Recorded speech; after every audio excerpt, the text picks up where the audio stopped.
ఈ నెల 9వ తేదీన మాజీ ఉపరాష్ట్రపతి ముప్పవరపు వెంకయ్య నాయుడు కాకినాడ సందర్శిస్తారని భారతీయ జనతా పార్టీ రాష్ట్ర నాయకులు పైడా కృష్ణమోహన్ తెలిపారు.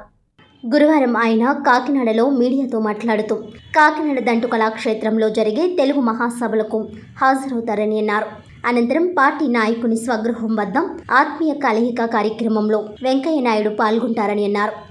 9వ తేదీన శనివారం నాడు మాజీ ఉపరాష్ట్రపతి శ్రీ వెంకయ్య నాయుడు గారు కాకినాడ సందర్శిస్తున్నారు. కాకినాడలో దంటు కళాక్షేత్రంలో తెలుగు మహాసభలకి హాజరవుతారు. ఉదయం 10 గంటల ప్రాంతంలో ఆయన ఉదయం శేషాద్రి ఎక్స్ప్రెస్లో రావటం జరుగుతున్నది.